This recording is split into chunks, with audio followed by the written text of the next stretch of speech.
Afternoon, everyone. 3 o'clock straight up on a Tuesday edition of On Cue, coming at you live inside the friendly confines of the SR 1029 FM, the game remote studios. As always, I'm your host, Rich Quinones. We got about an hour plus to play with on this Tuesday. Hope everyone enjoyed their sports Monday and you are enjoying your Tuesday, March 3rd, 2026. There's always get in on the conversation. Very easy to do. You can just hashtag On Cue.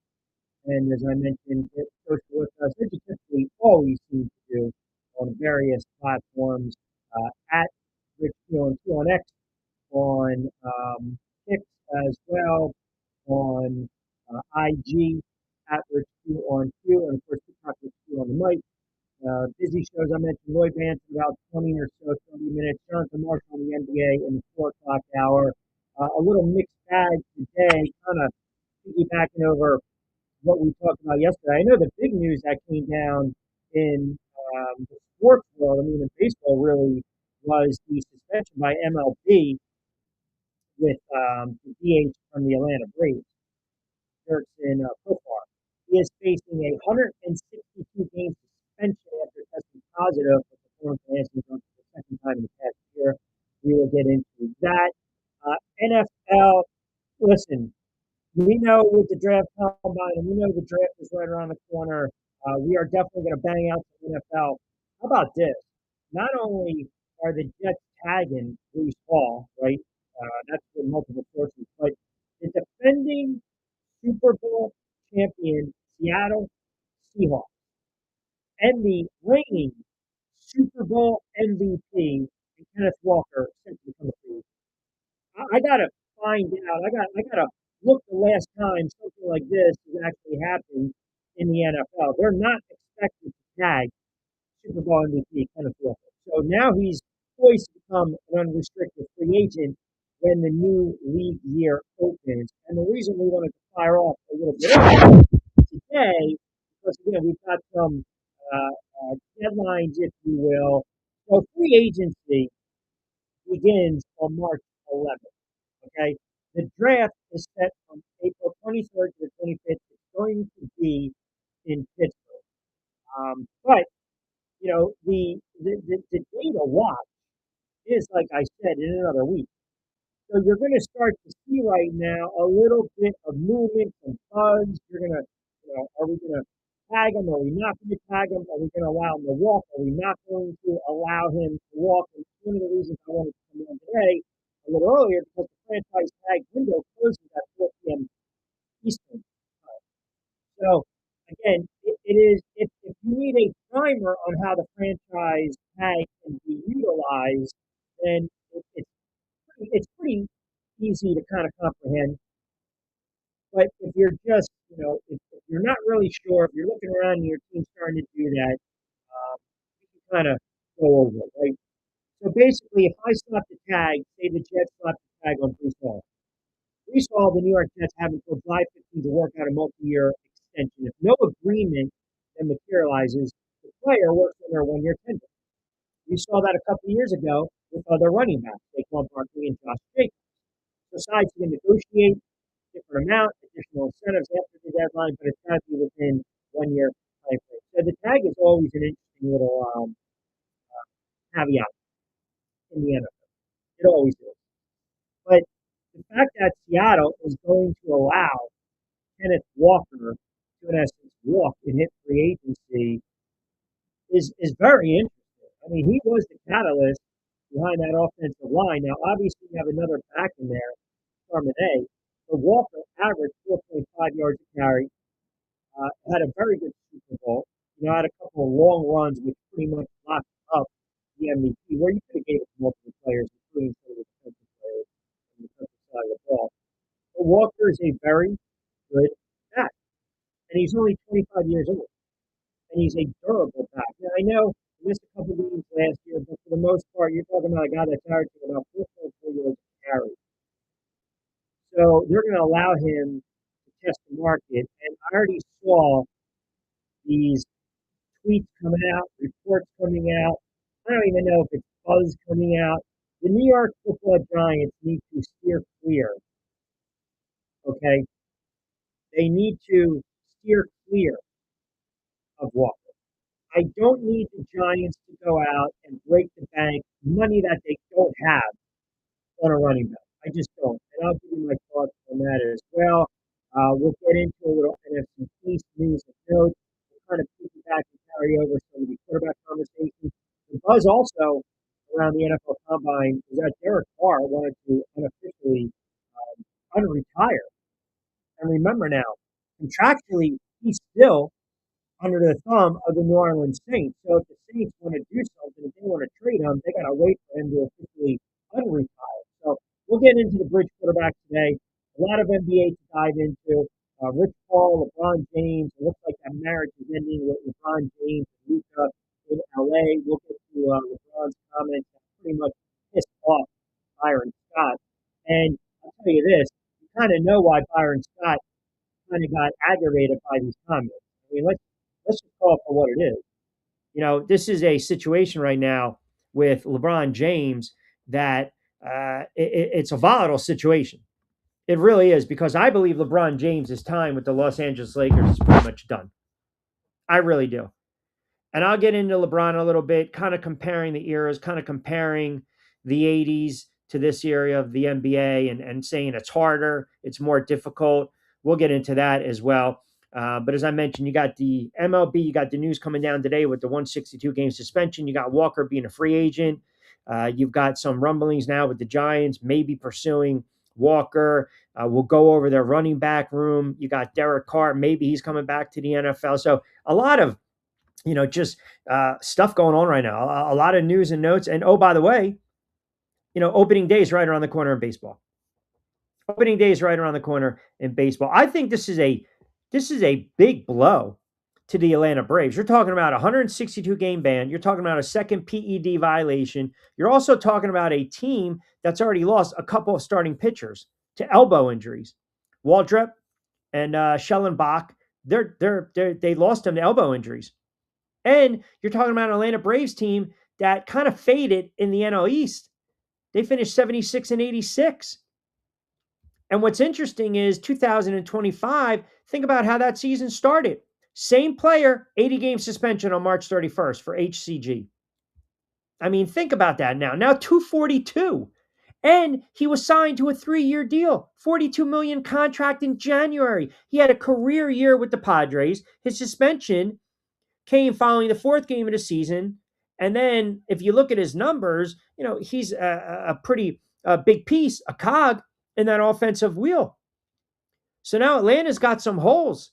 They've got some issues. Now, the good thing is, you're getting back Ronald Acuna Jr., but it does separate. It does, now you look at Atlanta, and it should be right now the Mets and the Phillies in the NL East. So this is a big loss for the Atlanta Braves. 162 games. That is a monumental loss. So we got the baseball on the docket. NBA.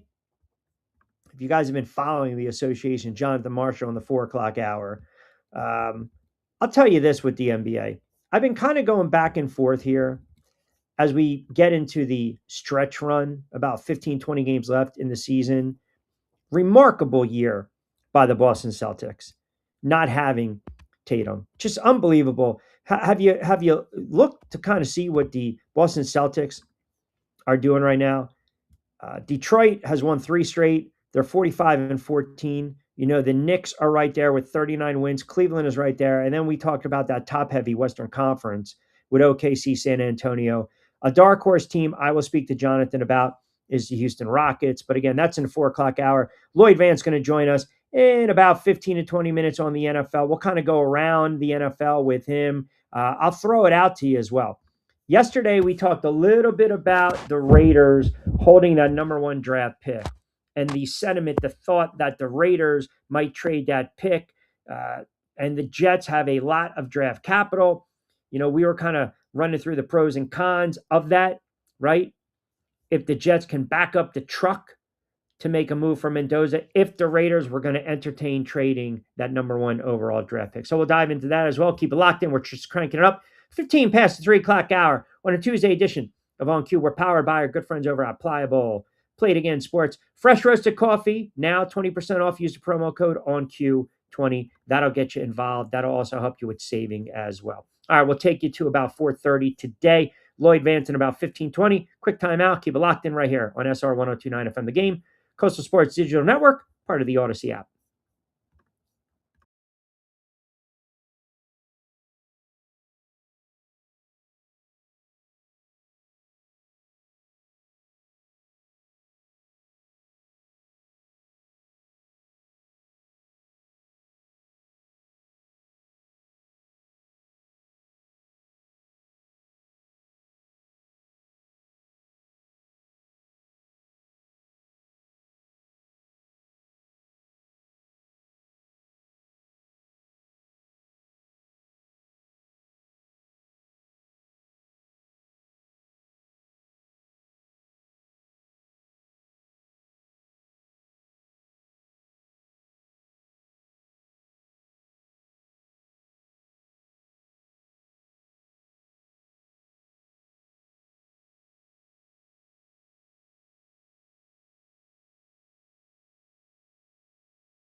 Another reason that today is a big day in the NFL because you're looking around the league. Trey Hendrickson is not going to be tagged, so he's going to be an unrestricted free agent. This was also a player that was linked to the Philadelphia Eagles. So this is, again, you look around the NFL, and sometimes you don't need to try to make a trade. Sometimes you can wait to see if these players are going to be unrestricted free agents. I don't know what the hell Cincinnati's doing. I mean, think about it. Cincinnati could have traded him a year ago, and now they're basically losing him for free. Think about that. I mean, this guy's a big-time player. So this whole argument, well, now you got to go after Max Crosby or Myles Garrett. Not now. Not so much, right? I mean, good thing they never traded him. You spend almost double on offense than what you do on defense, $173 million in 99, and now you got no money to spend on him. I mean, Joe Burrow's got to be beside himself. Now, they went out and they spent and they paid their wide receivers. But listen, he is a great edge rusher. This is why, for everyone sitting there saying, well, the Giants need to go after, Walker as a running back, that's absolutely ludicrous. I'd rather them go after Hendrickson and upgrade that pass rush. Are you kidding me? Garofalo is reporting with less than a week to start of the negotiating window. Eagles tight end Dallas Goedert is positioned to hit free agency for the first time in his career.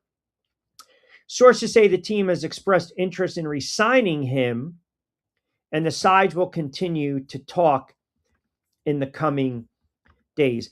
Goddard is a good tight end, but Dallas Goedert isn't a great tight end. He just, I don't see teams sitting there saying, we got a key on Dallas Goedert. And I'm not trying to be disrespectful. Now, I know he had a big year touchdown-wise, but he also didn't have even 600 yards receiving. He got in the end zone a lot, don't get me wrong. He's also 31. He's 31. And Dallas Goedert, a good tight end, not a great tight end, and he's also missed some time over the last couple seasons. I mean, he's missed. I'll count it up. What do we got? 2, 7, 9, almost 12 games over the last 3 seasons. He's been banged up a little bit. Good tight end, not a great tight end.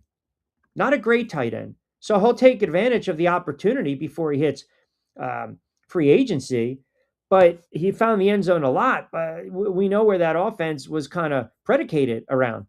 It was their offensive line. It was the ground game. It was Saquon Barkley. It was Jalen Hurts. It was A.J. Brown. It was Devontae Smith. Yes, Goddard is a good player, not a great tight end. Did he find the end zone a lot? Yes, he did.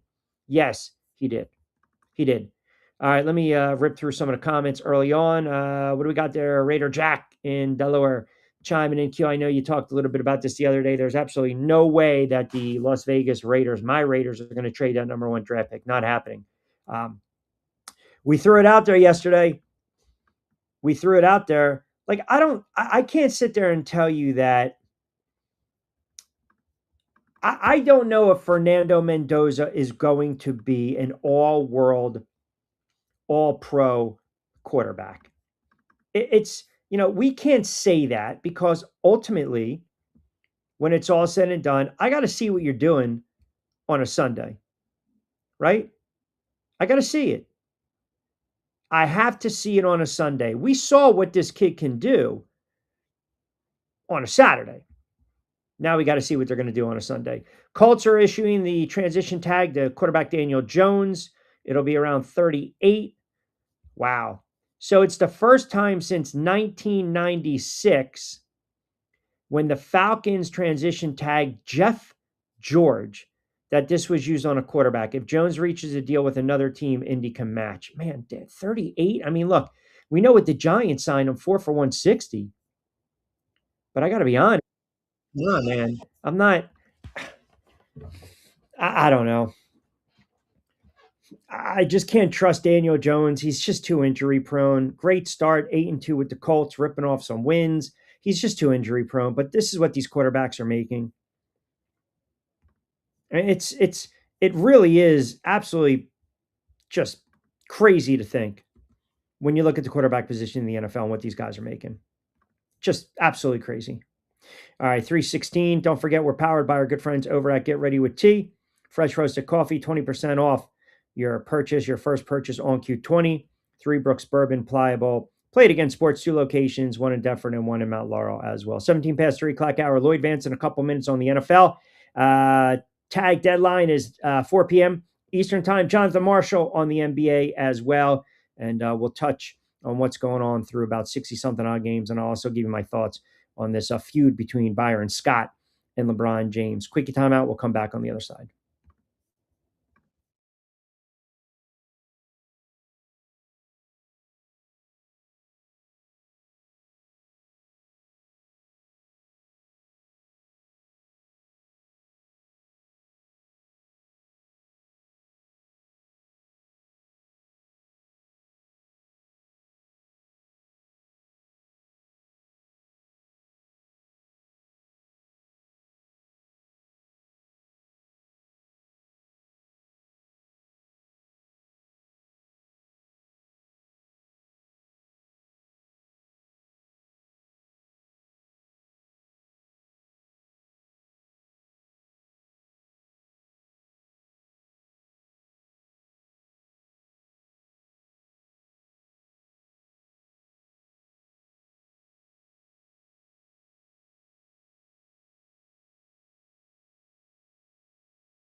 All right, 19 past 3 o'clock hour, Tuesday edition on Q. Rich Quinones here. As always, get social with us on X and IG at Rich Q on Q.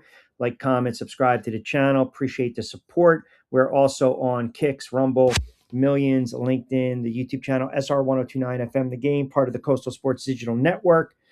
I feel like there's dust in the office, right? In the little remote studios. I don't know what it is. And it's raining outside too. So it's not like there's any pollen. We're finally getting rid of the snow out there, which has just been a major friggin' headache. A major headache. Kevin C chimes in. Q, I agree with you. There's absolutely no way the Giants need to go after a running back. No, they don't. Stay away from Walker. I'm more than comfortable with their running back room. I really am. I'm more than comfortable with their running back room. I actually kind of laid it out, right? I'm not saying you shouldn't look to add another running back. Devin Singletary, nice guy, pro's pro. He's going to get released, right? So that'll provide the Giants with right around $6 million in salary cap savings. So now all of a sudden, I got a spot to fill, right? Now, when am I going to move on from Eric Gray, who's a 2023 fifth round draft pick? You know you've got Scadaboo, even though he's coming off the injury, the surgery. workman-like, explosive kind of, big physical back. When I say explosive, he'll lower the boom on a DB, on a linebacker. And Tracy has really started to kind of come on. So I understand they're not workhorses just yet, right? And I would love to see them get in the end zone a lot more. Now, obviously, Scottaboo was injured. Tracy put up close to 800 yards, got in the end zone twice. He had the shoulder injury. He missed the last 2 games. He was pretty much moved to RB2. Scottaboo, smash mouth, he got the reps, and then he got hurt against the Eagles and missed a significant amount of time. So if these guys both combined for 1,700 yards, got in the end zone 10 times, and average right around 4.2 yards a carry, I got news for you. I'm more than comfortable with the running back room of the New York Football Giants. I think you need to spend judiciously. I think they need to be wise when they're spending here. The Giants need to upgrade on the defensive side of the ball. And whether they go out and they draft a wide receiver, then, I think this is a little more smoke, right? To be honest. Are you? So let me ask you this: if you're the Giants, would you draft Jeremiah Love? Would you draft him? Now, Doak Walker Award, nation's top running back, right? Notre Dame running back. There's talk that Harbaugh likes the kid. I know there's talk that Arizona likes the kid. Did his stock go up? Is the buzz up, right? Because if you read between the lines, he created a lot of buzz at the combine. A lot of buzz at the combine. And this is what we look for, right? So there's a bunch of players that you're always going to keep an eye out for. But now you've got a player, a running back, when we're talking about the time, we're talking about, 4.3, 640-yard dash, impressive workouts. So people are now sitting here saying, well, we're not talking about the best running back in 2026. We're talking about the best running back, right now coming out. So listen, he's been linked all over the place. The Titans at 4, Kansas City maybe looking at a running back. Maybe they trade back. The Giants, New Orleans, if they're content with their quarterback position. So apparently this kid was jumping off the charts and he had a great combine. But as you know, as much as I do, that can be very, very deceiving. It really could. You can always make the case for and against some of these guys. And when we start to mention the combine, it can be extremely deceiving. It really could. You have a great workout. Wonderful, man. But again, at the end of the day, I got to see it on Sunday. Got to see it on Sunday. And you're going to hear names that are going to be floating and just moving up. 100%. 100% you're going to see these names. Like right now, the Giants, they're projected on Tankathon to grab the safety from Ohio State, Downs. And Love is projected to go, where is he projected to go? So let's see. Vegas goes Mendoza. The Jets go with Bain Jr., the edge rusher from Miami. Arizona goes with an offensive tackle. Tennessee goes with a linebacker. We already went through the Giants. Cleveland goes with a tackle. These are just various. I don't even see where is he top 10? Miami, Carnell Tate, Washington, edge rusher, okay. New Orleans, linebacker, okay. Cincinnati, cornerback, okay. Miami, we just talked about, wide receiver. Dallas Cowboys, so I don't even see him in top 10. And what happened the last time the Giants took a running back in the top 5? Now, he burst on the scene, and then injuries pretty much derailed his career in Saquon Barkley until he went to the Philadelphia Eagles. 3:25, quick timeout. Lloyd Vance coming up on the other side.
All right, welcome back, everyone. Fast approaching 3:30 on a Tuesday edition of On Q. Rich Quinones here. Appreciate everyone keeping us chimed in and locked in at Rich Q on X, and of course on IG, TikTok, Rich Q on Mike. Get social with me. If you enjoy the comments, subscribe to the YouTube channel. Appreciate it greatly. So as I mentioned, the NFL franchise tag deadline 4 p.m. A lot of movement already going on in the NFL. This is why the NFL just does not sleep. It never sleeps. So right now, you got the rarely used transition tag on Daniel Jones. You got the franchise tag on Breece Hall, the running back with the Jets. You've got Hendrickson that we already mentioned. You got the Texans releasing a couple players as well. Also trading for the Lions running back David Montgomery. We talked a little bit about that the other day. Obviously, with the injuries to Joe Mixon, they needed some depth. And as far as the Jets are concerned, I know Tommy chiming in from Tom's River. Q, you mentioned this yesterday. Please, please, please, please, please. I will actually back up the truck as you suggested for Fernando Mendoza. That's just a question of if the Raiders want to do that. We gave you the scenarios. We ran it through. We told you exactly what you're pretty much going to, right? Going to, what you're going to have to give up. So, again, so it's interesting too. Think about what the Jets did. They trade Johnson, right? He's going to get paid, and he's a pretty good nose tackle. So you basically trade him. So again, that's part of your 3-4 defense. That saves you like 12 to 13.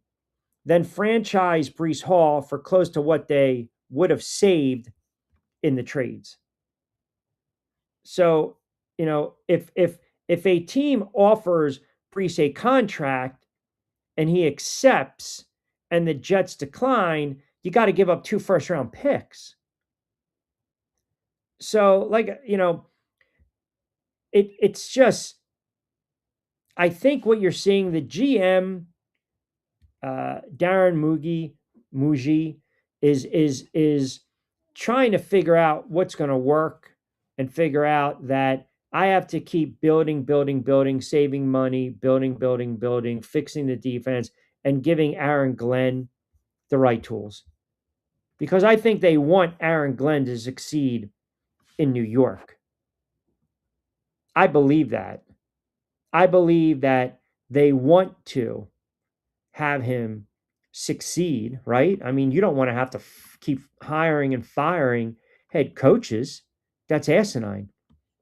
It really is. And they're trying to make the moves that would set him up to succeed, not fail. And that's the key. And that's how coaches last in the NFL. When you have GMs that are smart and go about it the right way, and they understand what they're doing money-wise, manipulating the cap, the dollars, making sense of it, and maybe you can make the case that's what the Jets are trying to do here with some of their moves. All right, 3:30 Tuesday edition of On Q. We welcome in our good friend, host of Lloyd Vance's Insider Football on SR 1029 FM, The Game. That, of course, is Lloyd Vance, kind enough to join me for a couple moments on a rainy Saturday. Did the snow all melt where you are? Yeah, for the most part, and it got warm, and everybody got excited. I'm out walking the dog, and then, then it gets cold again, and it's crazy though, Q, this weather. Yeah, I told you if I found that friggin' groundhog, that would be it. That would be lights out. All right, we got a lot of NFL. We know the NFL doesn't sleep. Let's kind of run through the gamut right here. So this is some news that came down yesterday with the Texans trading for Lions running back David Montgomery. Obviously, they needed a little depth in that backfield with some of the injuries. I like Montgomery. I think he's a nice little running back. But I think, too, we talked about C.J. Stroud and this Houston offense and how they kind of flamed out in that playoff loss, and C.J. Stroud turned the football over a lot. Houston, to me, Ryan Stroud was kind of under my pressure cooker kind of guys heading into the offseason, but they needed to upgrade the running back position. They make a move for Montgomery to add a little more depth. If you look at this move, is this more of a loss for the Detroit Lions or more of a game for the Texans? No, I think it's definitely a game for the Texans because let's face it, Woody Marks did a nice job as a first-year rookie player coming in there and helping out. But they wanted Joe Mixon to be their guy. He obviously has had a very bad foot injury. He's not probably going to come back from that. He had another surgery. We'll see how it goes for him. But Montgomery's coming there, quality back, can catch the football, physical at the goal line. And the thing is, the Lions, I think, are just going more towards an offense geared around Jahmyr Gibbs. They moved kind of away from Montgomery at the end of last season, and they're going to give Gibbs his opportunities. But Montgomery still has a lot in the tank queue. He had 716 yards, which was a career low last year, but he did have 8 touchdowns, and he's good with some of those gadget plays because he's a former high school quarterback. All right, franchise tag. Teams have until 4 p.m. Eastern time. We're seeing a boatload of movement. The Colts use that rare transition tag. Hello, Jeff George, on quarterback Daniel Jones. I mean, it's amazing. You know how I feel about Daniel Jones. Like him personally, nice guy. But again, 4 for 140, it blew up in the Giants' face. And right now, if Jones doesn't sign a competing offer sheet, he's going to earn a guaranteed salary of $37 million. Well, Q, that's a good value contract for a guy. Let's face it, that they're giving big bucks to these quarterbacks. 40 million plus is not a big deal. And I knew last year Justin Fields got that from the Jets in terms of his contract, and a lot of them are working off of that as a value deal. But these teams don't want to get themselves in quarterback hell because that's what you're seeing with the Miami Dolphins. You're seeing that with the Cardinals. They're trying to get rid of their quarterbacks, and they think that Jones can be their guy. He played well in 13 games for him, 19 touchdowns, 7 interceptions, but he does have the Achilles injury, only 28. So good way of getting him in the door, and we'll see if it works out for the Colts.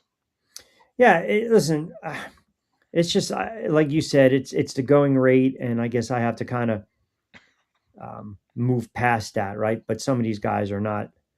I'm sorry, they're not worth this type of money. The Jets put the tag on running back Breece Hall, which I found to be pretty interesting, knowing that they just traded Johnson as well, big time nose tackle that's going to want to get paid. So it's a non-exclusive version, meaning he can negotiate with other teams, sign an offer sheet. The Jets have the right of first refusal and would receive 2 first-round draft picks as compensation if they decline to match. So uh, that's kind of a smart move by the GM if they're willing to part with a running back. That's a pretty decent running back and finally goes over 1,000 yards for the first time in his career.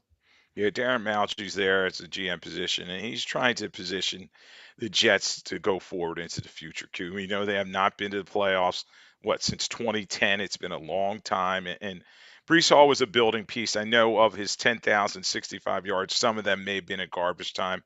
Had a respectable 4.4 yards per carry, 4 touchdowns, but he was splitting carries there with the Jets. So they think he's a building block, but they got to get that quarterback situation squared away. They brought in 2 new coordinators, but clearly Aaron Glenn is on a hot seat going into training camp next season. I mean, that goes without saying. Now, a couple guys asked me yesterday, would the Jets back up the truck for Fernando Mendoza? And we were trying to figure out a couple teams that maybe would entice the Raiders to trade down, trade that number one draft pick, and what you would have to get in return. So I asked you. I know it's kind of like it's a fluid situation every week it seems, but right now as it stands, early March, do the Raiders hold on to that pick?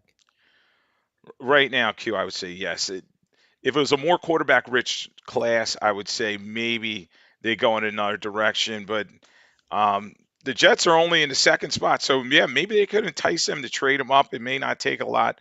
It depends how Aaron Glenn wants to build this team. I talked about Fields being there, but I think they're going to need to bring in a veteran Bridge. quarterback or something for them. Somebody to help that young man because clearly he's a better runner than passer. But it seems in all indications that Clinton Kubiak, as well as Spytech, the GM there, Tom Brady's involved in this. They really like Fernando Mendoza. I mean, he's 6'5", 225, high completion percentage, checks all the box in terms of, he's that building block type franchise quarterback, but you never know. He had just such a great season last year. But you also, I know they're doing this, looking at the tape when he was with Cal before he came to Indiana. But a lot of teams I'm hearing are planning for next year's draft, which is going to have a ton of quarterbacks, ton of receivers, and is very rich in 2027. Looks like Dallas Goddard is going to hit the free agent market. Tight end, Philadelphia Eagles. Nice tight end. I know he got in the end zone a lot last season, but still didn't have 700 yards receiving. He's missed some time. I think he's a good tight end. I never thought Dallas Goddard was a great tight end. I would certainly not bring back Zach Ertz just on sentiment at this stage of his career. But I think the Eagles are telling you, they like Calcaterra, they like the backup. Maybe the tight end position is not going to be utilized as much as we think it will be. And again, that's going on the notion that Dallas Goddard, when he hits the market, he signs with another team. Yeah, it's really interesting, Q, because when the league year starts on March 11th, the Eagles really are not going to have any tight ends on the roster. So Dallas Goddard, free agent, as you said, Calcaterra, free agent, and then Kellen Granderson, who they brought in from Indianapolis. He didn't really do a lot, but he's a free agent as well. So they're going to have to figure out that position, and then it's who are they going to pay? Because let's face it, as we stand today, AJ Brown's still on the roster making a lot of money. You have Devontae Smith, another high-paid receiver roster on that roster. The offensive line paid very well. Mulata, Dickerson, Jurgens, they all have pretty nice contracts. Johnson's coming back to get pay him.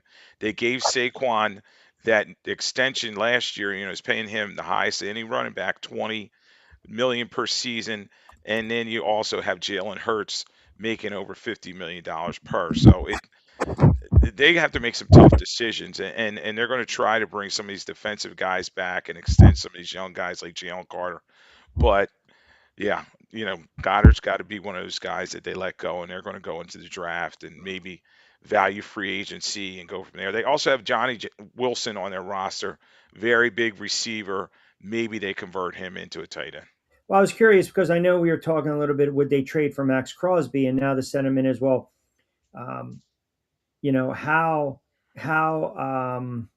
aggressive do they have to be? And now that Hendrickson isn't tagged and he can become an unrestricted free agent for Cincinnati, I mean, the patience is kind of worn off. We'll get to Cincinnati in a second, but how aggressive do you think the Eagles are going to be this offseason? Because thus far it's been, fairly quiet. Yeah, Q. I'm hearing they're going to go the route to kind of bring their own guys back in the door, make sure they secure some of them.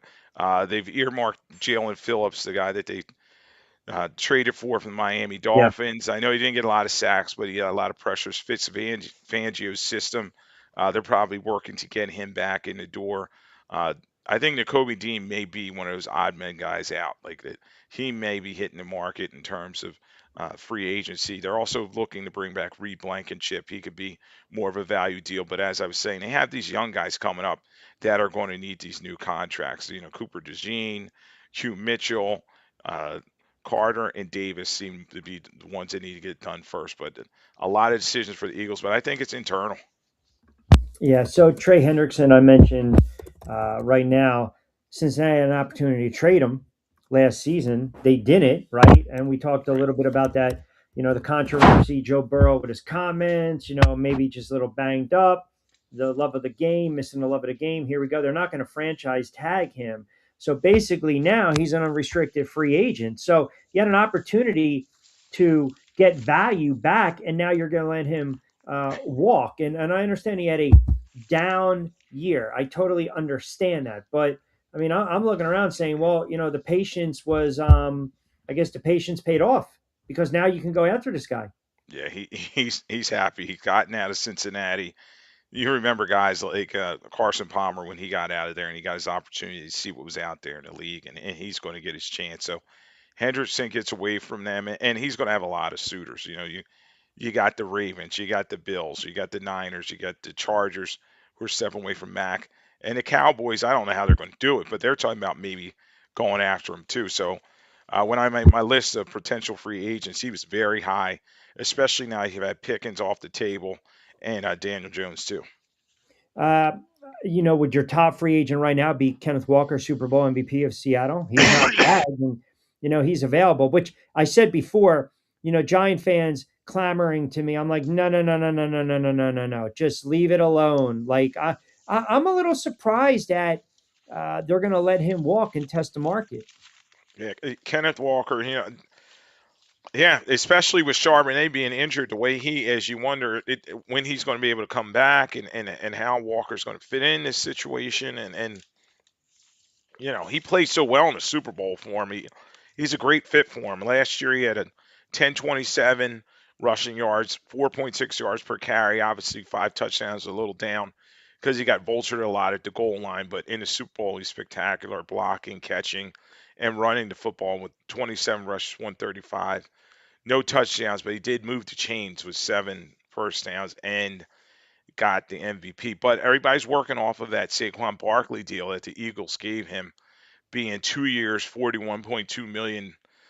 It's a lot of money. 20 years for a running back. The salary cap, yes, is going up to about 305 million. They're expecting, but that's a lot. In Seattle, they have a lot of tough decisions to make. They got Reek Woolen, who also is looking for a new contract, and they have some other guys they need to get under the cap. So it's going to be tough to get Walker back for them. But if it's free agency Q, I expect a lot of teams to come after him. But I don't know if he's a $20 million back, in my opinion. That's what I was going to ask you. Good back, right? And had a couple of tackles that he broke, long gains in the Super Bowl where you could have gave the MVP to a couple defensive players. But I think we've learned in the past you don't need an all-world back to win a Super Bowl. You don't need an all-world back to compete in the NFL. Like the Giants, for instance, you get Scatterboo back, you get Tracy, you got running back by committee, you got smash mouth football. Now you want a little more consistency and a little more durability. I understand that, but I've never the running back position years ago, the guys got paid, right? Right. 15, 20 years ago. But now you're paying who? You're paying an edge rusher, a tackle, and a shutdown corner. And obviously the quarterback. That to me, that's not changing anytime soon. No, I agree with you. And teams are seeing they can go into the draft in the later rounds, even free agency, with lesser players. Look at Javonte Williams, what he did for the Dallas Cowboys last season. He was kind of on a scrap heap, and they brought him in, 1,000-yard rusher, and kind of rejuvenate his career. So you can find running backs a variety of ways. And then you see in terms of the draft, Jeremiah Love. I mean, he's just tremendous, and you can get him on a rookie deal. So when you're paying a running back who's getting up in years, not that Walker's that old, you know what I mean? It's just got to be a pressure point situation in terms of, do you really pull the trigger and bang for your buck? So I some team is going to overpay him, and then we're going to have to watch and say, okay, is he going to make it that full season? Because we know guys, they come out as a Super Bowl, the next season, a whole different story. Saquon Barkley. I mean, think Yes, about it, right? And yes. by the way, it's interesting you bring it up with the running backs because, like I said, the kid Love, his stock went up with the combine. But I'm sorry, I looked at a lot of other mock drafts. He's not even top 10. Well, I think the landing spot I have for him right now, and we'll see if Andy Reid does it, is the Kansas City Chiefs. They need a I running back bad. Yeah, They're at number 9. yeah. He's played very well, but as you said, Q, you know, it's an aberration like Ezekiel Elliott and like Saquon Barkley, those guys being taken in top 10 because it's a passing league first. Yes, there were more running backs last year that got over 1,000 yards. I think it was 17 or so. But you don't really need to have that bell cow guy that you're going to give the rock to 30 touches a game. They like to spread it around the successful teams around the NFL. Yeah, excellent point you bring up with Kansas City because there was probably 6, 7, 8 games to start the season prior to Patrick Mahomes getting hurt that Patrick Mahomes was the leading rusher, right? And now they've been able to also cut some players, restructure some deals, i.e., Patrick Mahomes. I know I counted them out heading into next season. We haven't even got there yet, but they're making the moves that suggest that getting a healthy Mahomes. I'm still not sure what Travis Kelsey's going to do if he's going to come back or not. But you certainly, based on that, if he does come back, a healthy Mahomes, they draft a running back, they clean up a couple things, then yeah, I mean they're going to be that 10-11 win team because they're just Kansas City. They're that good. They had a down year. I don't look at this team though going forward as that 13, 14 win type of team. I do want to get your thoughts on the Saints for a second. And the only reason I bring it up, not to throw you a curveball, there's a lot of buzz during the combine that Derek Carr wants to unretire, but he's still under um, contract technically, right? I mean, the Saints own the rights to Derek Carr, so um, they would have to trade him. You know, Carr wants to come back. All of a sudden, he's healthy now, wants to come back for a contender. What are the chances if he does come back? They do trade him. What's the chances that the Raiders get their bridge quarterback, not Geno Smith, and still draft Fernando Mendoza? Because there's already reports that they don't want to start this kid week one. Yeah, it's interesting because Kevin and I went on a quarterback carousel last evening hard, and we talked about the Raiders and Geno Smith. Look, 19 interceptions, 19 touchdowns, 17 interceptions. He's 35 years old. They're clearly going to step away from him as that bridge guy, and then Kubiak's going to bring in somebody that he's familiar with. Maybe Jimmy G is on the map, but Carr, 35 years old, former four-time Pro Bowler. He's a guy. Got good stats, over 40,000 yards in his career, 257 touchdowns, 112 ITs. Yeah. And the Saints seem to like Tyler Shook. They like Shook a lot in terms of how he performed down the stretch. And as I said, everybody's looking towards 2027 and what's out there. So, yeah, why not trade Carr, get some draft capital? But it's going to take a team to kind of ask for him. I don't think it's going to take a lot in terms of the Saints, maybe a fourth or fifth rounder he could be had for if he comes back and he signs his papers to come back in the league. Couple of minutes with Lloyd Vance, NFL writer, historian, also host of Lloyd Vance's Insider Football, SR 1029 FM The Game, Coastal Sports Digital Network on the Odyssey app every Monday, 8 to 9. You catch him during the week with me. In the off season, we're brought to you by Fresh Roasted Coffee. Use the promo code ONQ20. Save now on your first order slash purchase. I know you probably talked a lot about this now that we're into the off season, but we talk about these teams that are going to be, quote, under the microscope and these head coaches that are, quote, under the microscope. I think there's several bridge quarterbacks out there that it's going to be fascinating to watch. The Justin Fields, the Kyler Murrays, the Tua. I don't know what Minnesota's going to do, how much confidence they really have in McCarthy. We just saw the Colts and Daniel Jones. I just feel as though there's some uncertainty with some of these guys that a couple years ago, a Tua and a Kyler Murray, you could have made the argument, yeah, these guys are franchise quarterbacks based on early success, and now look where they're at. Yeah, Q, and we know quarterbacks are coach killers and GM killers. And if you pick the wrong guy and the guy's not getting it done, typically they're going to go first, and then the quarterback's going to go last. And you're seeing these situations in terms of the Arizona Cardinals. They're definitely moving on from Kyler Murray, 28 years old, and then you talk about Tua. He's also 28 years old. But they have these huge contracts, and it's just going to be such a albatross to get rid of them. And everybody sees what Denver did with Russell Wilson. They're probably just going to cut him and take a huge cap hit. Yes, it's going to go over $300 million, like I said, but these teams are going to be looking at, retreads and then maybe pointing to 2027 with Arch Manning and, you know, Lenore Sellers and some other guys coming out next season. But uh, we'll see how it goes, and it's going to be interesting, the movement. I'm counting about 9 teams that possibly may have fluid quarterback situations, and you can't count out the Pittsburgh Steelers. I mean, I really don't think Aaron Rodgers is coming back. Either do I. And I'm glad you just brought that up. They need a quarterback. Like, I'm sorry, you can't have a new head coach, even though he's been around the block, McCarthy, and go into battle with a 42-year-old Aaron Rodgers. You just can't. Yeah, and he played well enough, but it was mostly short throws to Jonnu Smith, and Gainwell had a very nice season, but he wasn't driving the football down the field. And you saw in that playoff game, his time's passed. I mean, at 42, there's only one Tom Brady to get it Yeah, done but you know what they're at going to that do? age. They're going to placate him and probably draft a wide receiver if he comes back. Yeah, it's crazy. I mean, Metcalf did not play that bad for him. They do need a partner for him.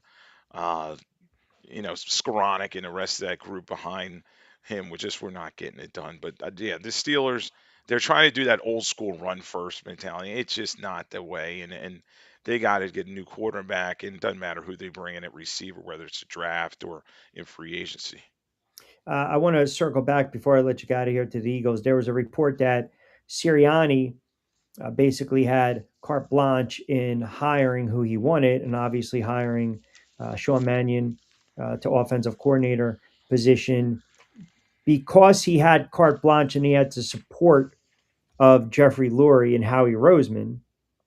Does that indicate to you that his job is secure heading into next season, or at least for one more season? Well, I definitely think he's secure going into next season, and winning a Super Bowl, you get knighted, so he thinks he's he thinks he can do no wrong. But if they continue to have that inconsistency, particularly the quarterback's down on the same page with his receivers and last in efficiency in terms of third down conversions and three and outs, it's definitely going to rear its ugly head. So they gave him that dreaded vote of confidence, and we'll see how that goes. But they got rid of Doug Peterson after he won a Super Bowl, so that this front office is not afraid to pull the trigger. But right now, Sirianni, he thinks he's sitting in the catbird seat. But Sean Mannion, very new to calling plays, and we'll see how he does. And Sirianni's going to be involved. That's what tells me when you Agreed. say he was involved in hiring him.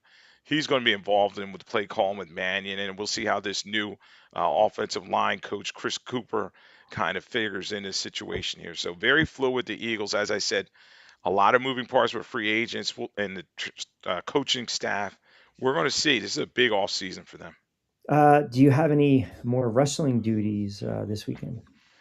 Well, everybody has enjoyed everything that I we've have. done in I had it terms of. locked in, man. I had it locked in. I didn't want to I bother you and appreciate text that. you. I had it locked in. Yeah, and a lot of great audience in southeastern Pennsylvania in terms of the regionals and the state tournament starts this week, and we know a lot of the kids that we've been following from District 1, which are big in Pennsylvania. Yeah. Pennsylvania is a wrestling state. Will be going this week. So we may do another preview show. I'm not sure about live stream. Maybe we'll have a recap, but definitely interested in seeing how these young guys do at the state level. All right, and then you'll be back on Monday, 8 to 9. You've Yeah, done a lot of I'll be off season.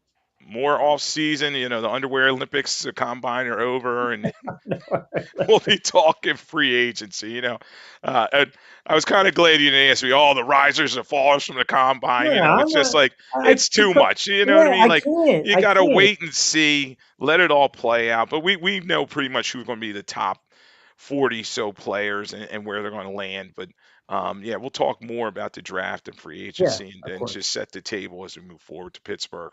Yeah, and we'll definitely do that on our show as well, in this show. And yeah, you got the draft right around the corner in late April there in Pittsburgh. So yeah, I wasn't going to ask you that question because that's boring, to be quite honest. But all right, brother, don't forget, everyone, give Lloyd a follow at Lloyd Vance. Also, what's the YouTube channel for the wrestling? Then you can go to at Lloyd Vance on my Twitter, and you can find it there at WOHS, which is the station that we stream it, the Okay. live stream on there. And yeah, it's all out there. And check it out on my channel as well as the high school's channel. So we appreciate all our wrestling watchers as well as our football folks. Hey, it's a popular sport. I know Costco. He's a big time wrestler and loves calling wrestling. It is a rabbit following, and I'll just leave it at that. I love the movie Vision Quest. That was a great wrestling movie. Yeah, it Remember was that? great. I referenced it during the live stream, and Oh, did my you really? my partner, he goes, "Oh, I'm a little younger." I said, like, "Oh, come on, that's mainstream, man. What? You got to." I said to one wrestler, like, "Shoot, like he Yeah, yeah, was that was the jacked. thing. This Wasn't he kid, like? Yeah, he was like doing the squats. He was like yeah, literally taking the log up the stands, right? yeah, he was, and people, football coaches love former wrestlers because Yeah. the toughness in their mentality How and do you not love Linda Fiorentino, man? I mean, come on, you know. Yeah, there you go, man. I'll just, the hot older woman. We'll just leave it at that. All right, so we'll catch you on the YouTube channel. All All right, right, Q, brother. I appreciate you, man. Be well. sounds good, man. Talk to you. All right, there you have it, my guy, Lloyd Vance. Yeah, he's doing a great job calling the wrestling. So that's Vision Quest. That was 1985. That was, as they say, a coming of age romantic drama sports film starring Matthew Modine, Michael Schifling, Ronnie Cox, and Linda Fiorentino. Now, was that her film debut? That was her first film. Interesting. There you go. That was a good movie. Great soundtrack, right? Gotta love those soundtracks. Come on. Gotta love those soundtracks. DB, what's going on, brother? Man chiming in. I always enjoy laughing. I'm always about laughing. We can definitely do that. Shoop was my bud's roommate at Washington State. Oh, really? That's a connection and a half. Really? That's very, very interesting. We like that. That's like the 6 degrees of Kevin Bacon.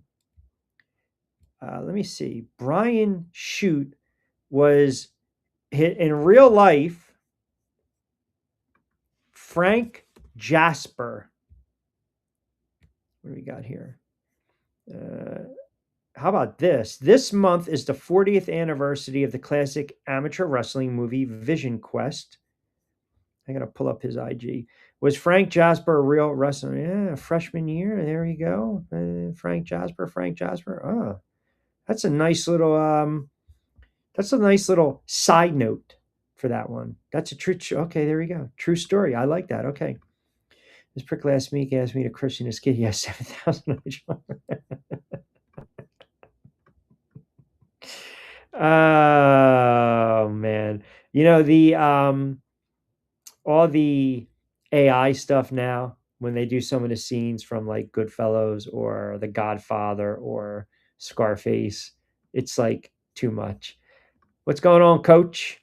We're talking a little NBA, Coach, in the 4 o'clock hour. I know that's probably going to turn off a couple of the other listeners, but that's okay. I know Jonathan Marshall is going to join me in a couple moments, which, by the way, as we are approaching 4 o'clock, I will throw this out there. I was thinking about this because of the back and forth, LeBron James, Byron Scott, LeBron James basically saying that today's NBA is tougher. Byron Scott basically calling him friggin' soft. Get the hell out of Los Angeles. Well, you know what? We don't even need to hit the top of the hour because we're not regulated, but it is 4 o'clock on the East Coast right here on SR 1029 FM. The Game, a Tuesday edition of On Cue. I see right away, I see LeBron James, a lot of comments coming in. I will fire them off in a second. But because we're going to talk a little more NBA, we'll welcome in our good friend. Let me just pull up Jonathan for a second. Jonathan Marshall, our very good friend, kind enough to join us for a couple moments, host of Marshall Time Podcast. What's going on, Jonathan? What's up, Q? How's it going, man? Live from the basement. Yes. Yeah. Well, that's okay. That's not a problem, man. Listen, if you were telling me if you're coming on air saying you're sleeping on the sofa, that's not a good thing. Nah. I'm just trying to make sure we give the audience a high quality broadcast. Yeah. And I appreciate that. I definitely appreciate that. Always thankful for a couple moments. So I did mention this whole Rich Paul, LeBron James, Byron Scott basically coming out on the radio in LA saying, hey, man, get him the hell out of here. Right. Because LeBron James, to me, is one of the softest athletes ever.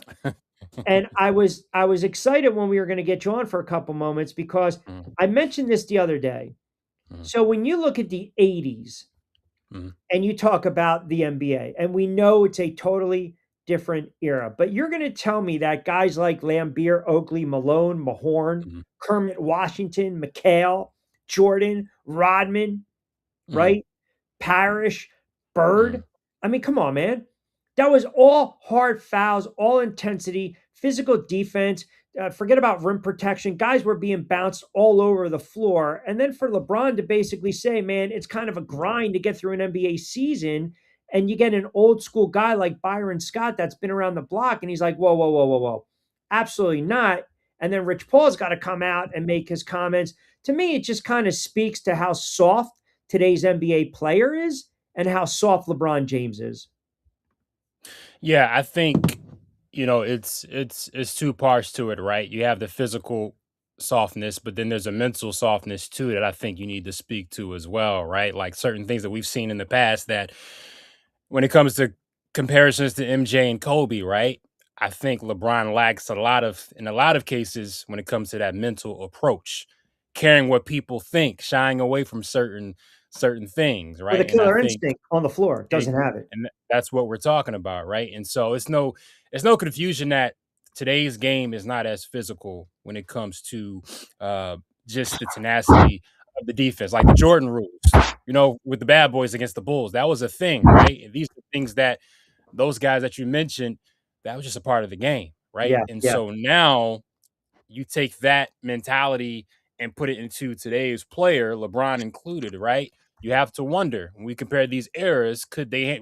A lot of times we talk about could such and such handle this in today's game. Well, can these guys handle that in yesteryear, right? And I don't think so in a lot of cases. And so it's definitely an interesting conversation. But comparing LeBron to the likes of Kobe and MJ, I think where LeBron lacks is that killer instinct, that mentality to really go after it, right? No matter what happens. And undeniably, MJ, Kobe, other guys, Bird, Magic, you can't, there was never a question. Like, no matter what's happening, no matter what the noise is, I'm not shying away from this shot, this moment. I'm the best. I'm going to prove it. And so that's just what it is. There's a difference between being physically tough and mentally tough, as you alluded to. And I think what's lacking is that a lot of these players today, we talk about the load management, the tanking, the taking the nights off, a little Nick Bruce here. It's just, I think a lot of it has to do with the pay. I think a lot of it has to do with these NBA players are making, to be quite honest with you. And they're flat out soft, and the product has suffered. They don't play any type of defense at all. And to your point, yes, there is certainly a difference. Like physical guys right now, the Adams, Giannis, Edwards, Stewart in Detroit. there you go. Jimmy Butler, mentally tough, Yeah. physical, guy. Exactly. Brunson is a tough guy, mentally tough, Right, resilient sure. guys like that. Right. Sure. But, it's apples and oranges when you look at years ago. And I know that this whole dynamic with the Lakers, it is somewhat bizarre. If you go back a couple weeks ago and you saw that the miscommunication late in the game, right? The whole Luka and LeBron dynamic. And I know they won 2 straight. They got the Pelicans tonight, who all of a sudden have won 4 or 5. They're still one of the worst teams in the NBA. But can you look at this Lakers team as presently constructed and say, okay, if you bring back LeBron, you got Luka, you got some pieces, this dynamic can work going forward, or no? Just, if one's got to go, it's got to be LeBron. I never understood why, and I get it because it's the Lakers, it's LeBron, right? And so you have to, in a sense, the Lakers' agenda is sickening. I'm gonna just put it like that, Q. I'm over it. They were never going to be a championship contender. Well, I think it goes back to when Rich Paul basically pushed them to draft Bronny. Like, let's just, the Lakers have been front runners for most of LeBron's time in LA. When it comes to actually competing against legitimate NBA teams, championship contenders, they have shown themselves to be less than. Adding Luka was, to me, a saving grace in a lot of ways because you have that big name guy for the LA crowd. But in a basketball sense, we know what Luka's weaknesses are. Defense. We got to question, is he going to be in shape? These are things that are not going to allow you to consistently contend for a championship. LeBron is old now. Yes, he still has moments, but in reality, he's not the LeBron that we know from Cleveland, from Miami. It's over. Okay? DeAndre Ayton. The talks about, hey, they're trying to make me to be Clint Capella. You wish you would be Clint Capella at this point right now. You need to be honest with yourself. I thought it was a good move prior to the season. Number 1 pick. You haven't lived up to it. You want to talk about soft? That's the definition. Yeah. Let's go back to that Bucks Suns final series. Totally outplayed. Yep. Totally outplayed. Let's not forget. And so this DeAndre Ayton thing bugs me as well. You're not that guy, bro. You're not. You're really not that good. What your physical skills, what your physical gifts show, you should be way better. You should be. And so this team, top to bottom, is weak. And can we stop making excuses? He should be a 23 and 14 guy a night. But you're not. Yeah. And that's just who you are. Some guys, especially some bigs who have all the physical gifts, you just don't have that extra gear. Karl Anthony Towns. We just got to call it what it is. Yeah. You were the first pick, and you haven't lived up to it, and you won't. But if you really buy into what your role can be, really crashing the boards, being the defensive force out there, It can elevate the ceiling of this team, but you won't fall into that because you're the top pick. I'm not Clint Capella. I'm DeAndre Ayton. What does that Right. mean? Who is DeAndre Ayton? Do you even know? Because we don't know. And is JJ Redick a good coach? Can we No, just like I don't think he what are is. they just it's from top to bottom just an overrated, over talked about, overhyped organization. Do you I'm just gonna put remember it out there. do you remember a couple years ago? I said I think it's a bad hire. I Mhm. think hiring and I know Reddick is getting a little frustrated at Luca, and I get it, but the problem is he's friends with LeBron, Mhm. and he's not going to say anything to upset the apple cart, because at the end of the day, LeBron can snap his fingers and JJ Redick Mhm. can be out of a job. Let's just, Of again, if we're course. being fully Of course. transparent. Of So course. yeah, I don't know, man.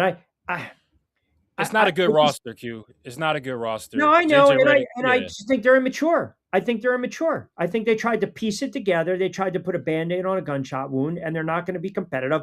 I think And it blows up, and I think LeBron's like, I they I don't see LeBron coming back. I think this no might be point. LeBron's last season in the It's NBA. no point. It's no point. If you're the Lakers, you got it clean. Like you got your championship.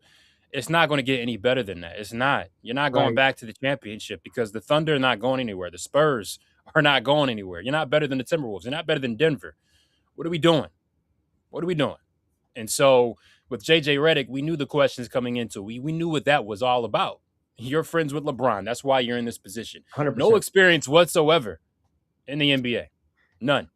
Uh, Sticking in the Western Conference, I know the Rockets are 5 back of the Spurs in the Southwest Division. They won 5 of 7 overall. KD's been on a tear. He averaged 27 in February, 30 points the other night in a win over Washington.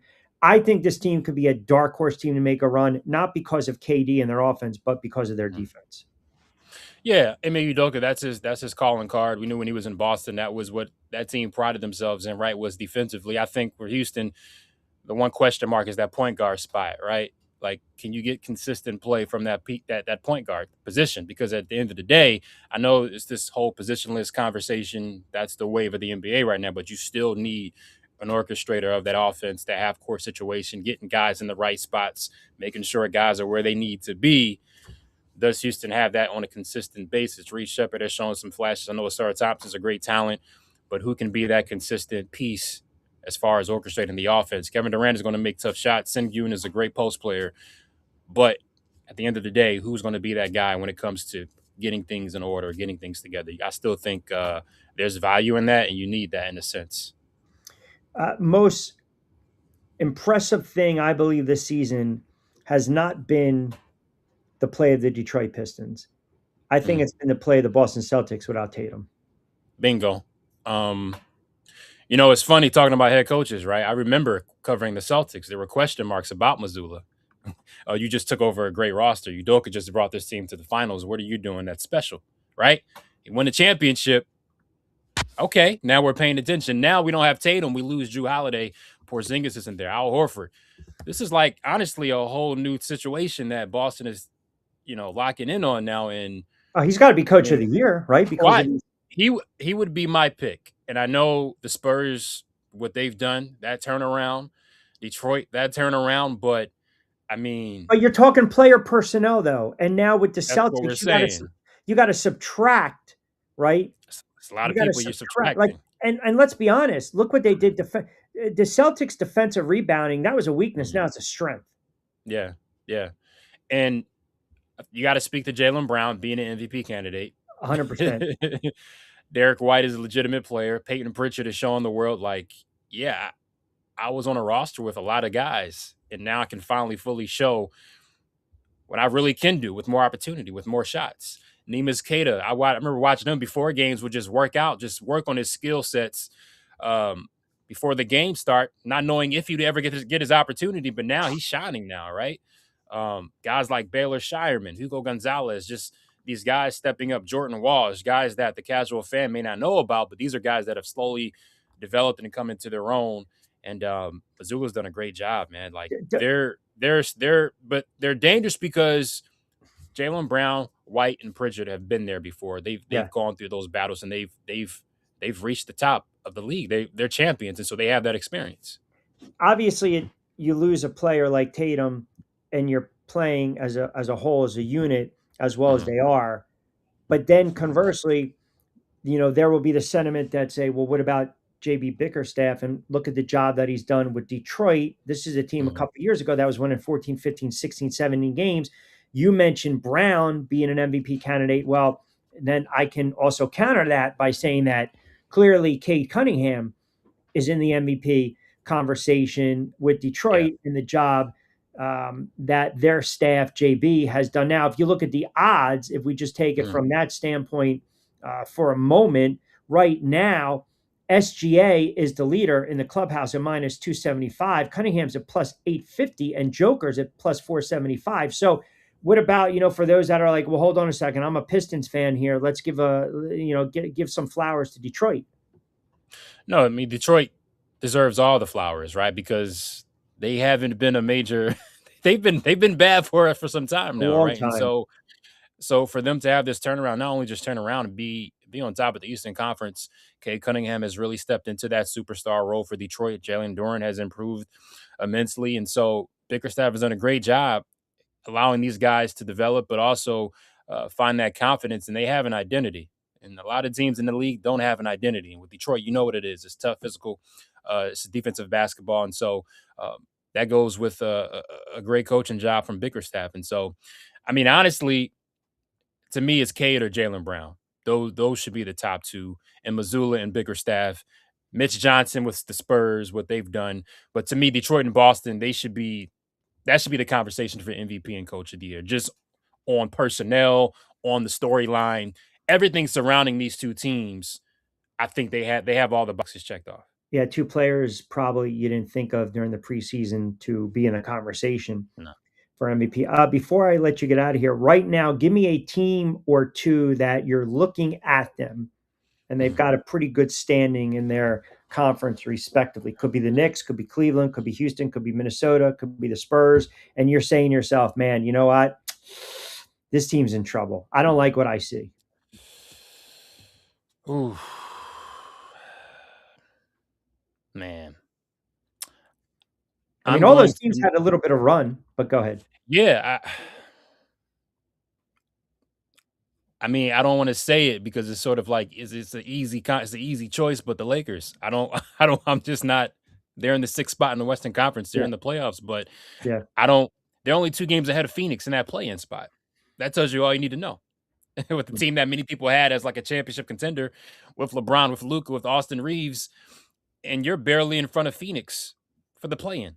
yeah. I don't like where it's headed. I don't It's the conversation, the energy, everything we're seeing doesn't feel like a championship contender to me. It just doesn't. And so OKC, San Antonio, Houston, Minnesota, Denver, those are the teams in front of you, and those are the teams that are better on paper, and Yeah, they're you playing notice better. I didn't mention the Sixers and Embiid missing more time.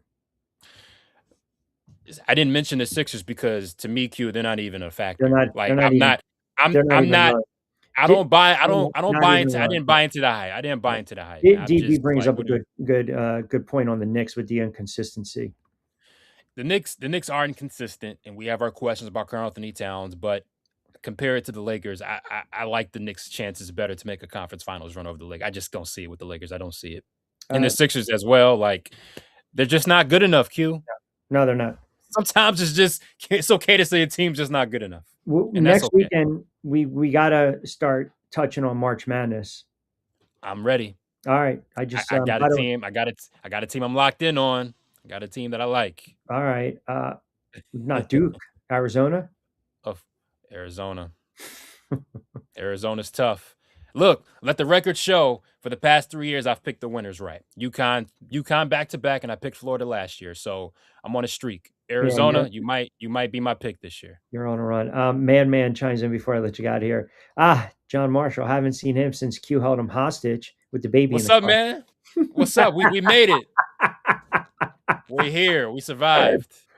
Oh man, yeah. I didn't hear any like gurgling, groggling noises in the background. The little what was that? The little I, toy that kind of oh yeah, yeah, yeah. a little rattle. We're in the basement though, so much better for the audience to not hear any background noise. You see, Miami of Ohio, their AD is basically killing Bruce Pearl, bringing in Auburn bias, saying he should never talk on TV. I mean, he's got a pretty good body of work, Bruce Pearl, but I guess I, I, we can Bruce save it Pearl. for next week. I have thoughts on Bruce Pearl in that situation, and whatever. Well, I mean, hey, all right, we'll save it for next week when's Selection Sunday?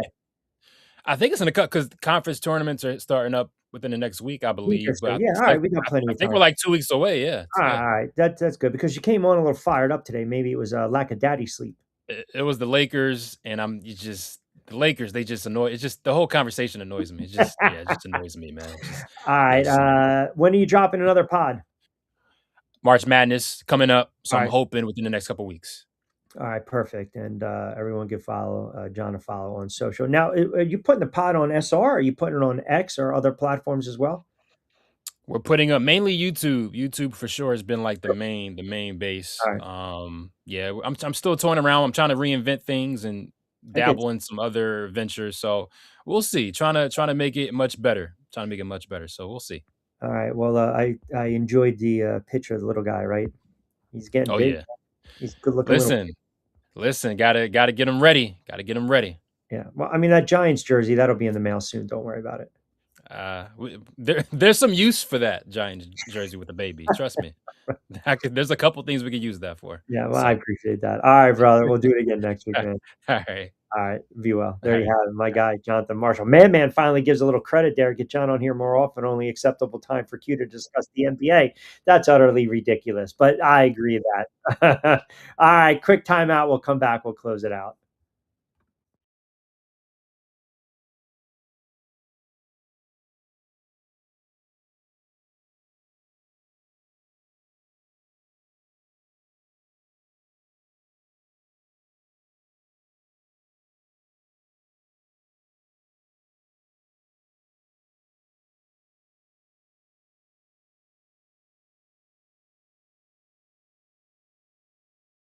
By the way, for the record, I will say this. Welcome back. Couple minutes to play with. We talk acceptable NBA on the show. College basketball, we definitely talk acceptable college basketball. So I had a couple guys asking me if I finished Dexter. I did last night. I went through Dexter New Blood. I went through Dexter Resurrection. Fantastic. Now I have season 2 of The Night Agent. I gotta lock that in. And I haven't seen anything else just yet. Oh, I'll tell you what I did watch. That, quite frankly, I was pleasantly surprised. I don't want to ruin it for anyone, but I watched Marshall's, the little spinoff from Yellowstone, which has had many spinoffs. It wasn't bad. Went through the Lincoln Lawyer. I haven't started Landman. Everyone's telling me to watch Landman. Q, you like Landman. I think I'm going to eventually binge the startup again and Entourage. I feel as though every couple years I need to just rip through Entourage again. There was a great tweet that said if that show was on now, okay, in 2026, would it be successful? I say 100% yes. Entourage is timeless. Landman, immediately. Wow. All right. I'm trying to think. What else do I have to catch up? I went through Homeland, His and Hers, Staircase, done. Lincoln Lawyer, done. Bosch Legacy, done. Dexter, done. Resurrection, done. New Blood, done. What else? I guess I'll give it a whirl. Or as they said in Rounders, a twirl. I don't know. I'll double check, right? I might, you know what? I might I might have to. I can't believe they should have came out with a Rounders too. They should have. You know what? Maybe we'll hold that discussion for later on in the week. Oh, the Blacklist. I will try. I will try. I heard that was a very good movie, a very good show. Pardon me. There's a great Entourage podcast with drama and creator. Oh man, Johnny Drama, I think, is one of the all-time underrated television characters ever. He was fantastic. How do you not love Johnny Chase? He was great. Johnny Drama, Johnny Chase, right? Viking Quest. It ain't happening over here. It ain't happening over there. It ain't happening here. All right. I got to start wrapping it up. Good stuff from Lloyd Vance. By the way, if you missed any of the NFL talk, that is on demand. You can check it out on the YouTube channel. We went through a lot of the players. If you missed the opening today, oh my God, all these players getting tagged, right? Oh, here you go. So, oh, hold on. We got a little break-in. So the Cardinals are telling Kyler Murray he'll be released next week. Lloyd and I just talked about the bridge quarterbacks. Wow. So Arizona already owes him $36.8 million guaranteed and another 19. Oh my God, what an albatross. So the first day of the league year is next Wednesday. That'll be a busy day. Franchise tag, 4:00, it's come and gone. So Kenneth Walker, I got to double check this. A Super Bowl MVP heading to free agency. The Colts used the transition tag on Jones, $37 million. The Cardinals are going to cut Murray. Hendrickson is now going to be a free agent for Cincinnati. So they missed a boat on trading him and getting any type of value, right?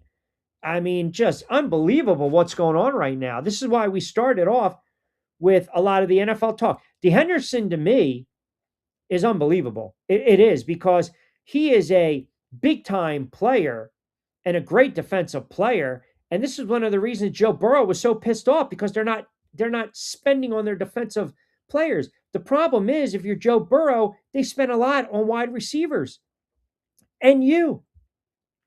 So you had an opportunity to trade them to get something back, and now they don't. Oh, and the Jets tagged Hall. They tagged Breece Hall, which was a smart move by the GM. Hendrickson, to me, we talk a lot about the Max Crosby, but now he's an unrestricted free agent. And I'll tell you right now, don't discount some of these teams that got some money. That's it. I'm starting on to you're gonna binge it again, man. Oh, that's living dangerous. Yes, done, out, cut, released. Jets will be in on Murray. Giants tag anyone? No, but the Giants are most likely going to release Singletary. And probably, I don't know what they're going to do with Slayton, but no, I haven't seen that the Giants, I don't think the Giants have tagged anyone. Let's see. Giants tag players. I don't think they've done anything. I didn't get any bloop, bloop, any alert. Oh, hold on a second. Did they tag? Hold on. Did they tag Wandell, though? Ooh. Let me see. Did they? Hold on. Da, da, da, da. Did they tag him? I don't know if they tagged him or not. I have to check. I did not want the Giants to lose Wandell Robinson. I didn't. I don't see. Wow. They're going to lose him in free agency. That's why this whole Giants going after Walker is absolutely just ridiculous. It's ridiculous. You already went down that route, and you're not going to draft a running back. That just pisses me off to no end. Should the Broncos make a hard push for Kenneth Walker?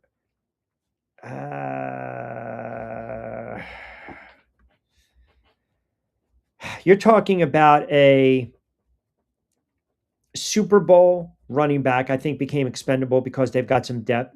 Good running back.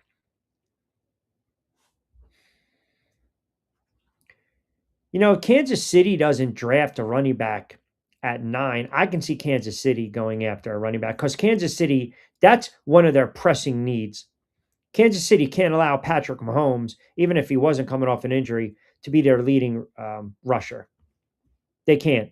They got absolutely nothing from Pacheco, okay? They got nothing from him. They got nothing from Hunt, nothing from Pacheco. Patrick Mahomes was their second leading rusher.